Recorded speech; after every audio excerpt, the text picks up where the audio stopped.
Hello everyone! Welcome back sa aking munting channel. For today's video ay pag-uusapan natin si Inggiterang Maruya. Ayan, kilala nyo po ba si Inggiterang Maruya?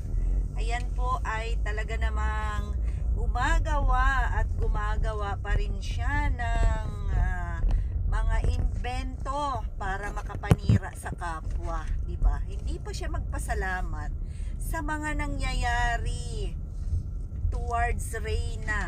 Mga kasisi ko dyan, yun na nga, napakinggan nyo ba? Sana wag nyo nang pakinggan kasi hindi naman kapanipaniwala yung kwento ni Maruya eh. Galit na galit daw si Inday Rowene, mga kasisi ko. Saan banda nagagalit? Masayang masaya ako, Maruya, hindi ako nagagalit. Sana ako banda magagalit, di ba? At magkakatotoo na, Maruya, ang pagpapasafe look kay Reyna. Noon binabash mo ako na nasa ng safe look, nasa ng kaabang-abang, nandito na nga. Akala ko ba magiging masaya ka? Ang lungkot mo naman. Hindi ka pa rin makamove on, Maruya. Sabihin mo pang akong galit na galit. Hello?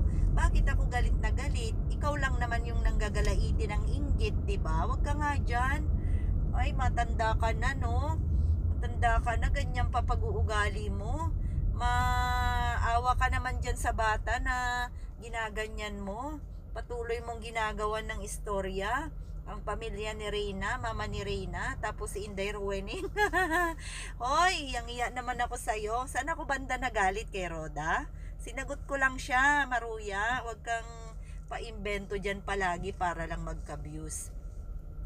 Anyway, maging masaya ka na lang sana sa mga nangyayari, na maging magkatotoo lahat. 'Di ba noon sabi mo, "Uy, ha drawing, walang haligi, walang pabahay, magantay ka." At coming soon, yan. Vlog mo na naman to ha, coming soon daw, tapos magpo-provoke ka na naman dyan. Ayan, sino pa ba kaya naniniwala sa'yo, no? Galit na galit talaga. Hindi ba si Roda yon? Hindi ako. Sinagot ko lang siya sa katotohanan na alam natin para sana himasmasan yung kanyang isip sa mga sinabi niya tungkol sa akin. At yun na nga, pag ako sa'yo, Maruya, gumawa ka na lang kung talagang mahal mo si Reyna. Gumawa ka na lang ng mga bagong bagay na ikabubuti sa bata. Huwag ka nang magkontrabida dito sa layunin ng mga Reyna's Best Team Ever, ng mga iba't ibang grupo dyan. At siguro papalakpakan ka pa namin. Huwag ka nang mangontra dyan, kumontra ng kumontra. Maging grateful ka sa mga nangyayari sa kapaligiran, lalong-lalo na po sa bata. Huwag kang ganyan mag-isip, huwag mong baliktarin yung mga pangyayari. Saan ba banda ako nagagalit? Yang hiya naman ako sa'yo, girl. Ay, nako. Huwag kang, panayang invento dyan. Nandyan na nga, yung 1 million. Nandyan na nga, diba, given ang 1 million.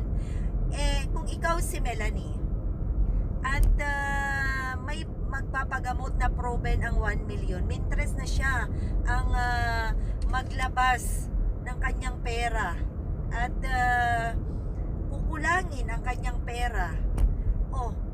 Iaano mo ba? I-reject mo ba ang 1 million? Sa tanang buhay mo, hindi ka naman makahawak ng 1 million. Si Melanie hindi naman makahawak ng million. So why? Na i-reject niya yung 1 million which is given na yon noong birthday ni Reyna. Isip-isip din pag may time. Alam ko may isip ka, Maruya, pero gawa-gawa ka lang ng kwento. Wag ganon. Nako, Maruya, patapon na nga buhay mo. Sana itapon mo na lang kaya yung kaluluwa mo, kaya sarili mo sa dagat para matuluyan ka na. Kung yan naman talaga yung gusto mo, sabi mo patapon ka na wala ka nang kinakatakutan, wala ka nang kung ano-ano, kahit na wala na.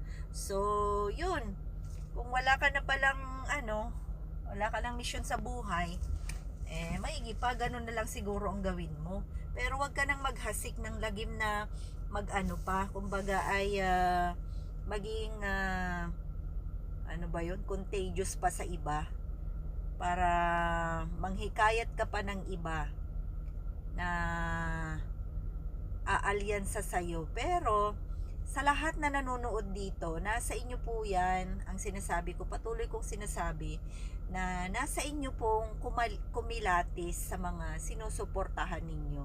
Ang sabi po ni Maruya, mga kasisi ko, para sa'yo ito, Melanie, ginagawa namin. Ay, saan banda, Maruya?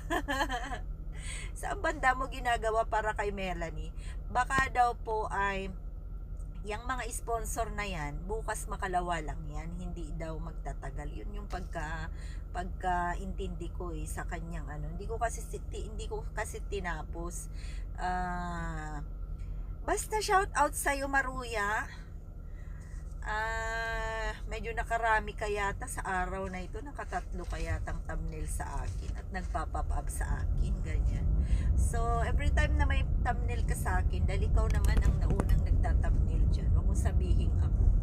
So matagal mo na akong iniinsulto. Ngayon na nandyan na yung mga resulta ng 1 million, nandyan na yung ano, hindi ka pa rin magkontento, no? So go lang, tuloy mo lang yan kung dyan ka masaya. At yun na nga, ang mahalaga sa amin yung purpose namin. Ikaw, kung ang purpose mo ay manira ng manira, ayan, yun lang naman ang masasabi ko sa iyo, Maruya. Bawasan mo na yung pagkaungas mo dyan, yung kung ano-anong sinasabi mo against me. Ayan, makialyansa ka na lang at magtulungan na lang sa pamamagitan ng channel mo ay makapagtulong ka sa pamamagitan ng mga kaibigan mo kung wala kang maibigay. Yun na lang siguro ang gawin mo para sa akin na. Nasa iyo lang naman yan eh. Pero sana bawasan mo na yung paninira mo sa kapwa mo. Doon ka sa mga talagang kailangan na batikusin mo. Huwag kami. Kasi hindi naman talaga nagkakasala ka lang dyan sa ginagawa mo. Masyado kang judgmental. At para sa akin, nag-explain lang ako sa mga napanood ko.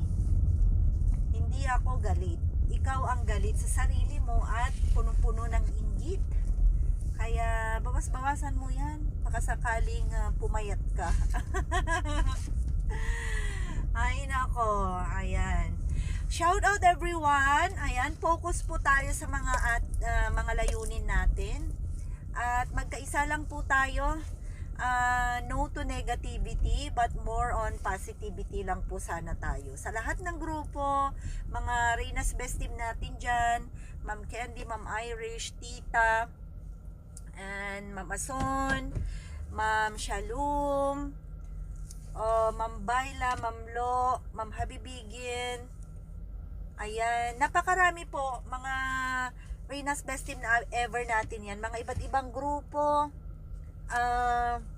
Ma'am Kaagapay Grace, ayan, mega love shout out Hasa 26 TV, Reyna's Community, LMG Official, at marami pa pong iba. Support po natin yung mga yan dahil sila po ang mga legit na nagmamahal na defender, vlogger ni Reyna. Thank you so much everyone. God bless us all.